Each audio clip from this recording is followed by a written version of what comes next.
Being chair is very demanding. Being chair is a bigger job than I thought it would be. It is, after all, a voluntary role. I wouldn't want to do it without a mentor.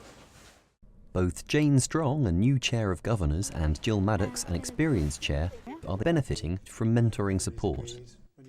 How do these two different mentoring relationships work in practice, and how effective are they proving to be? Jane Strong has been chair of governors at Henry Gotch Primary School in Kettering for 18 months. When I became chair of governors, it was unexpected, as the previous chair had to resign for very good reason. So I felt like I'd been sort of maybe thrown in at the deep end a bit. There was a new head teacher, and I was a new chair of governors. So at our first meeting, I was quite nervous about the future. Shortly after Jane became chair, the school was placed in notice to improve. Jane joined a local authority task group where she met Les Smith from Governor Services, who has become her informal mentor. I've been a chair of governors at a secondary school now for 7 or 8 years. Prior to that, I've been a governor for nearly 20 years. Afternoon, Les. Hello, Jane. How are you? Fine, thank Nice you. to Are see you? again. Okay, do you want to come and sign in? Yes, sure. It was actually Les who suggested that I perhaps could have a mentor, and he sort of said, well, actually, I'm at Governor Services, you ring me. She obviously needed additional help, and I felt, because I'd been a chair for 7 years, that it was not easy, but easier for me to be able to put myself in her place and to be able to say, OK, these are the sort of things that you can do. It is purely an informal and unpaid basis. The first thing I needed to know was how to chair a meeting, how to move the discussion along, how to make sure everybody had their say. Did I need to speak a lot? What was I supposed to know? I hadn't had any training at all other than being part of a meeting that had been chaired. If you're suddenly faced with having to chair a meeting and you have no professional experience in another organisation, then it is sometimes quite daunting. The spotlight is on you. Everybody's looking at you, everybody's expecting you to lead. Les just sort of put things into perspective for me and sort of said, no, you don't need to talk about every subject, just pass to the person who knows about it. And he also did say to me actually once, just maybe you should feed back a summary of what's been said, and then you know that you've understood it. If there were any issues that were slightly contentious, then she would ring me, or perhaps we would meet, and we would talk through those particular issues, try to put it in a perspective of what was the governor's responsibility, how should governors respond to it, and try and keep them on track so they didn't go off at a tangent.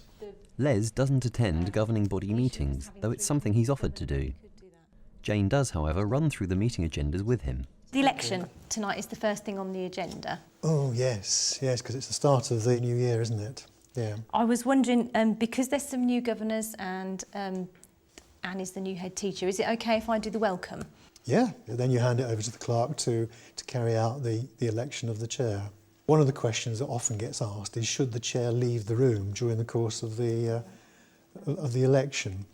I guess it's probably best to offer that, and during that time the clerk would look after would be running the meeting. And I take it you are standing. I am standing, yes. Oh, right, that's it. One of the things I tried to help Jane with is to make sure that she doesn't end up doing everything within the governing body.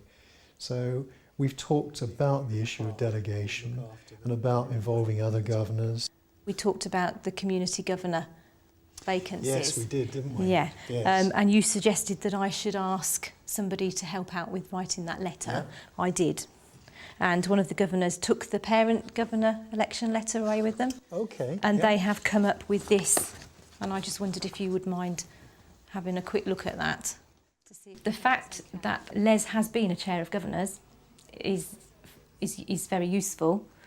He has a lot of knowledge there, and I also think you look to somebody who isn't necessarily going to tell you everything, but is going to listen and is going to sort of help you to make your own judgments and decisions. I was wondering about the committees. I've been attending all the committee meetings and wondered, do I actually need to do that? You can't do everything yourself, so you have to be prepared to give responsibility to the chairman of these committees and maybe you could get together a group of, what we call the chair of chairs committees. Oh, right, yeah.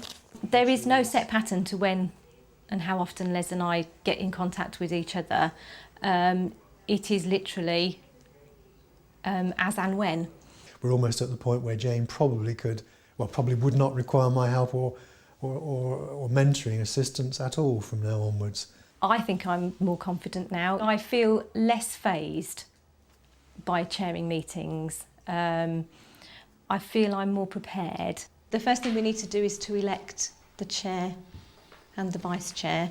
Obviously I can't do that, and I think I need to leave while you do that bit, okay? At the governing body meeting, Jane is unanimously elected as chair for another year. Thank you. I'm sure it's not too much to say, but I'm not sure I would still be the chair of governors if I didn't have Les to call upon when necessary. Across the country, Gill Maddocks is the experienced chair of governors at Sanborn Primary School in Warminster. I've been a governor at Sanborn Primary for nearly 20 years now, since we moved to Warminster, and I've been a chair 3 times. 18 months ago, the school was put into notice to improve following an Ofsted inspection, and the local authority allocated a governor consultant, Keith Clover, to work with Gill and the governing body. My governance background is that I've been a school governor for over 10 years, and I've chaired each of the committees and chaired individual governing bodies.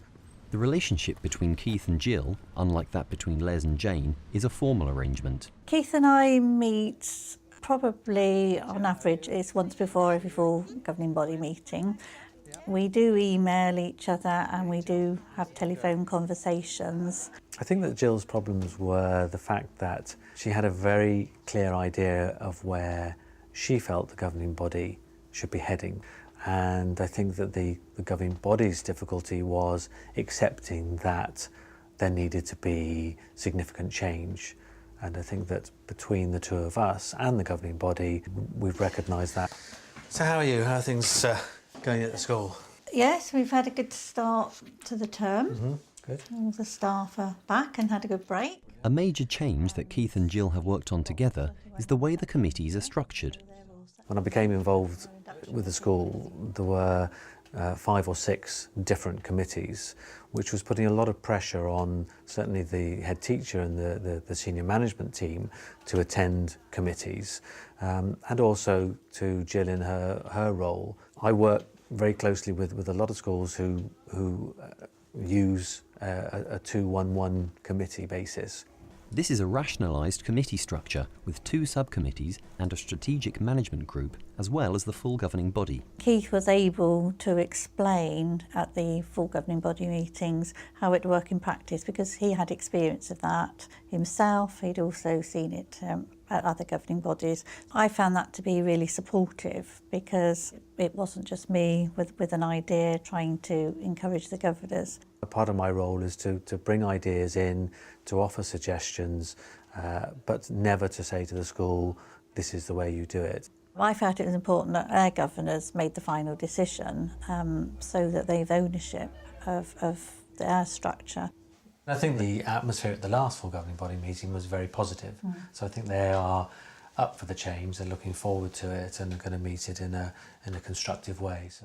With the new committee structure starting this term, Keith and Gill are discussing how it will be evaluated. Yes, I've said to the full governors that we will evaluate the new system at the end of the academic year. Right. So that would be useful to have some pointers about how we can actually monitor that progress. I think probably one of our next meetings we need to devise some form of a questionnaire for that committee.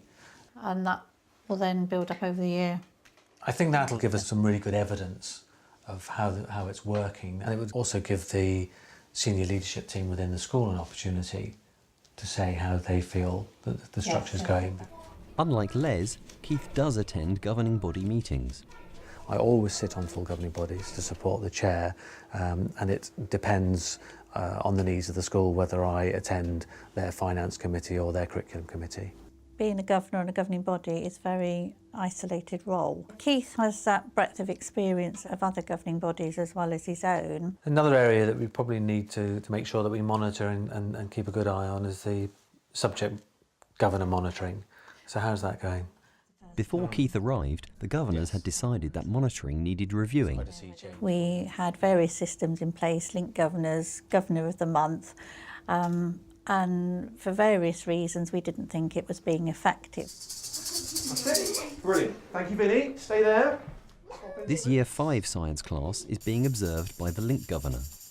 It's that identification of the difference between monitoring what they're doing and evaluating the impact. So we worked very hard on raising the awareness of subject governors as to what their role was.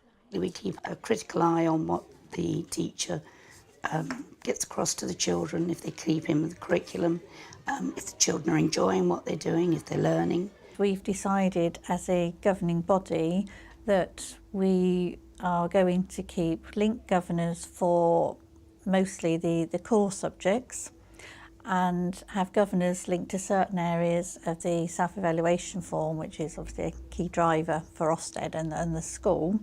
I'm involved in monitoring the leadership and management section of the SEF. What it has done is brought the governors closer to the work of the SEF, and I think now what happens is monitoring is more meaningful. We firmed up on the core subjects and now we can start to include some of the other subjects for the governors to monitor. Yes, and that might be a discussion for the full governors, because if we jump too far too soon, it might be best to embed what we've got. Because I think Keith has played a key role in helping Gill to implement change. I think the governors now will be working more effectively. We have a school development plan, we have a self-evaluation planner. He's given us sort of confidence in ourselves that yes, you know, we do know what we're doing, we needed to review it and move forward. The school is now out of notice to improve, so it's time to plan Keith's exit strategy. More than likely my exit strategy would be that by the end of term 3 I was not in attendance at all committee meetings, and that there was continued support for yourself and hopefully the vice chair who will be in place by then. I think the benefits to Gill from my role is having her own critical friend, and it's very difficult when you are the school's critical friend and all the challenges that brings, not to have somebody that you can maybe ask advice from. Mentoring is a form of support which can play a valuable role.